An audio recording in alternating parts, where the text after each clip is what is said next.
여러분 안녕하세요. 후수파파입니다. 일명 표준임대료법이란 것이 발의됐어요. 광역지자체장인 시도지사가 표준임대료 금액을 정하고 이를 기준으로 전월세 가격을 통제해야 국민 주거 안정에 기여할 수 있다는 것이 이 법안의 주요 골자인데, 이게 가짜 뉴스냐 진짜 뉴스냐 이걸로 말들이 많죠. 일단 이 법이 국회에 상정된 건 맞습니다.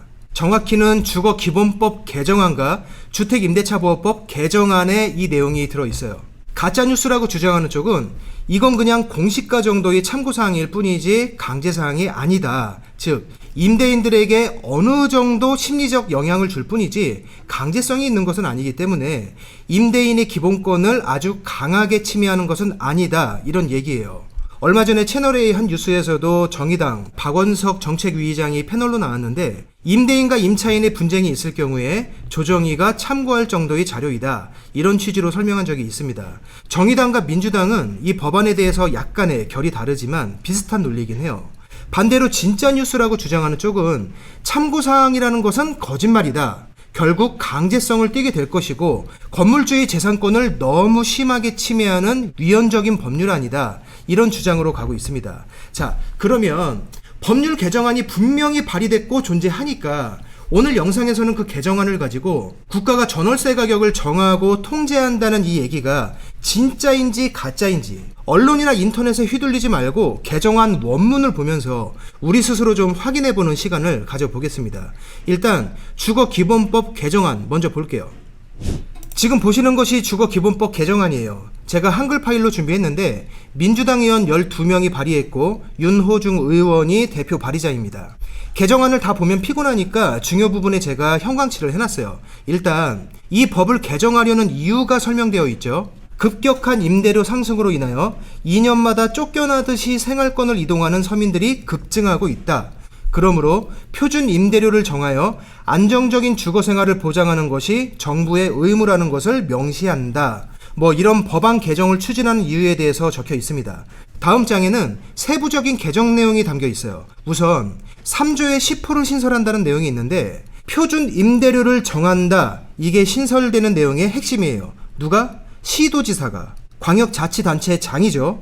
표준 임대료를 정하는 기준은 주택의 공시가격과 해당 지역 및 인근 지역의 임대료와 주거비 물가지수, 은행법에 따른 대출금리, 그리고 기타 대통령령에 따른다고 되어 있습니다. 그리고 주택 공시가격을 정할 때처럼 일정한 기간을 주고 이의 신청을 할 수 있도록 되어 있습니다. 주거기본법 개정안에 있는 중요 내용은 이게 다예요. 자, 여기까지만 보면 그냥 주택의 표준 공시가격 정하는 것하고 비슷해요. 정부에서 공시가격을 정한다 해서 꼭 그 가격으로 사고 팔아 하는 것은 아니잖아요. 강제성이 전혀 없어 보이고 그냥 별다른 큰 얘기 없이 우리는 임차인들의 고충을 충분히 이해하고 있어, 그래서 여러 가지 아이디어를 내고 노력을 하고 있어, 이런 걸 어필하는 딱 그 정도로만 보여요. 임대인의 재산권을 심하게 침해하거나 강제성을 띠는 내용은 없어 보입니다. 그런데 윤호중 의원이 같은 날 발의한 다른 법률 개정안이 하나 더 있어요. 주택임대차보호법 개정안을 같은 날 함께 발의했습니다.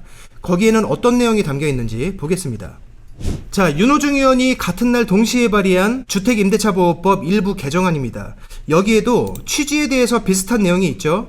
임차인과 그 가족들이 2년마다 쫓겨다니고 있다. 그래서 이러이러하게 임차인들의 권리를 보호해야 한다. 세부 개정 내용을 보겠습니다. 아직 개정된 것이 아니에요. 혼동하시면 안 되고 이렇게 개정해야 한다고 민주당 측에서 국회에 상정한 안건입니다.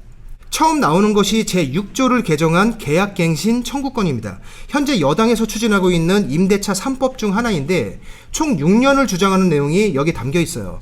오늘은 이걸 보려는 게 아니니까 이 부분은 넘어갈게요. 오늘 볼 내용인 개정안 7조입니다. 7조의 2와 3을 신설한다는 내용이 있는데 여기서 아까 그 주거기본법 개정안에 있는 내용이 나와요. 차입 및 보증금의 산정에서 차입 및 보증금은 주거기본법 17조의 2에 따라 시도지사가 공고한 표준 임대료로 정하되 대통령령으로 정하는 범위에서 증감할 수 있다. 강제조항이죠. 주거기본법 개정안 자체에는 시도지사가 정한 표준 임대료를 강제하는 조항이 전혀 없는데 그게 같은 날 발의한 주택임대차보호법 개정안 속에 담겨 있어요. 새로 신설한다는 7조의 3을 이어서 보겠습니다. 이 개정안이 시행될 때까지 새롭게 체결하는 임대차 계약의 차임 등은 법 시행일 이전에 체결한 해당 주택의 최종 임대차 계약의 차임 등에서 제7조 단서의 비율을 초과하여 증액할 수 없다.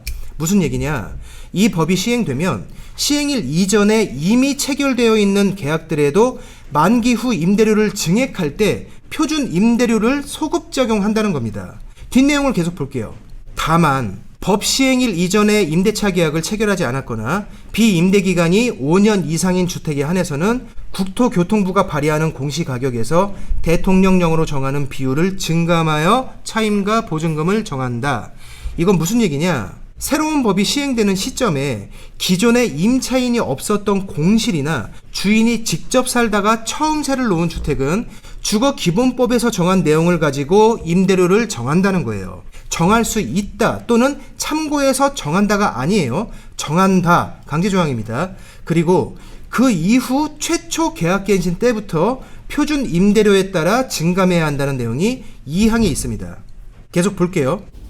주택임대차보호법 제21조 3항의 5호를 삭제한다는 내용이 있는데, 주택임대차보호법 제21조는 임대인과 임차인 사이에 분쟁이 있을 때 그 분쟁을 조정하는 조정 절차에 대한 법조항이에요.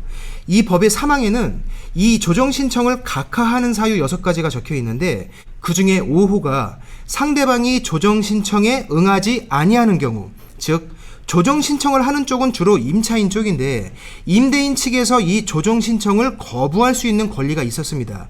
그게 제21조 제3항 제5호예요. 그런데 임대인의 권리 조항인 21조 3항 5호를 삭제한다는 거예요.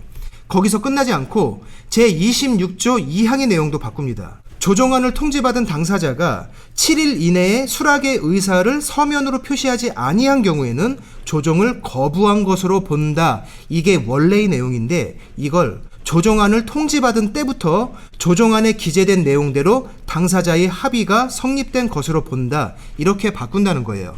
그러니까 기존의 주택임대차보호법은 임차인의 조정 신청에 대해서 임대인에게도 거부권이 있었고 조정안에 대해서도 거부권이 법률상 보장되어 있었는데 임대인의 그 거부권 자체를 모두 삭제하는 겁니다. 다시 말씀드리면 주거기본법 개정안 속에는 주택의 표준 임대료를 정부에서 정한다는 내용만 있고 그걸 강제하는 내용은 거기에 없는데, 같은 날 발의된 다른 법 개정안 주택임대차보호법 개정안 속에는 앞으로 정부에서 정하는 표준 임대료에 대해서 임대인이 이걸 지켜야 하고 강제하는 조항이 신설되어 있고요.